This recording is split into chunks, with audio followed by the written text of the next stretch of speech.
Apparently we're live streaming right now. I just got a message. Are we on? We're on. Are we on camera? We're on camera apparently. Okay.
Please all rise.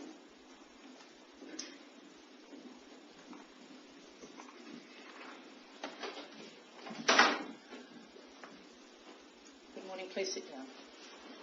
Application 1 of 2017 on the Commission of Good morning. The Industrial Relations Act requires that each year the Commission is to review the minimum weekly rate of pay for adults and apprentices applicable under the Minimum Conditions of Employment Act and the minimum rates of wages paid under awards. The Commission has received submissions from a broad range of interested persons and organisations. We have taken those submissions into account in coming to this decision. We thank those who have made their submissions for the significant effort and the research that they have undertaken, and it has been of considerable benefit to us, as has been the evidence provided by Mr Christmas of the Department of Treasury. In coming to its decision, the Commission is required to take a range of factors into account. Those factors include economic and social considerations as they relate to the low-paid, award wage employees, employers and the economy of Western Australia generally, as well as the national economy and the decision of the Fair Work Commission in its annual wage review, insofar as they are relevant. At this time, the Western Australian economy is in a relatively poor state compared with a few years ago and compared with the national economy. Measures of wage growth, cost of living, employment and other factors are at record low levels in Western Australia. Business confidence and profitability are also at low levels. While there are signs that improvements will develop in the next 2 to 3 years, those improvements are not yet generally evident. Therefore, any increases to be awarded must take account of the need to maintain employees in their jobs and not jeopardise either their employment or their hours of work. We have taken account of the need to consider improving living standards and the need to provide fairness and equity in a range of ways.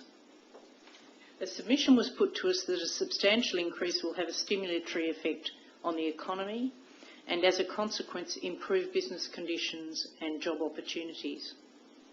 Weighed against that argument is that employers, in paying those increased wages, pay more than the employee receives in hand due to taxation and a number of other costs. This is in an environment where employers generally are experiencing low levels of profitability. We have also considered an argument that there ought to be no increase, or that the increase ought to equate to the rate of inflation.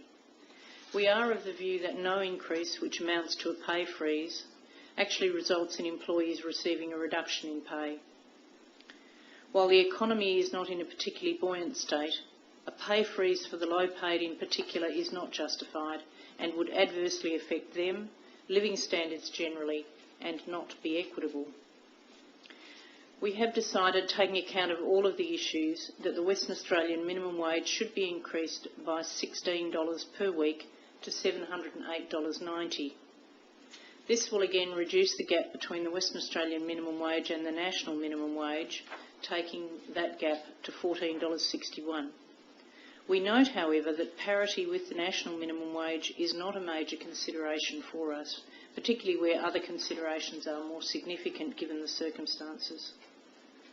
We also note the continuing but slight compression of relativities and of the margin for skill which a flat dollar increase brings, and of the need to encourage ongoing skills development. On this occasion, we are of the view that award wages below the C10 level should also be increased by $16 per week, and those at C10 and above be increased by 2.3%. The increase is able to be absorbed into any over-award payment and applies only to those employees who are paid the minimum wage or award wages. Any wage above the award wage is able to be used to offset the increase. Percentage increases are to be applied to junior rates once again to maintain the attractiveness of juniors, apprentices and trainees to employers and to encourage skills development. We now publish our reasons for decision, and a minute of proposed general order also issues. The Commission should be advised by 4 p.m. on Friday, 16 June, whether or not a speaking to the minutes is required.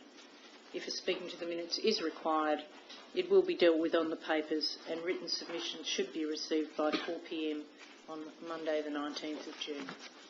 Thank you. We'll adjourn.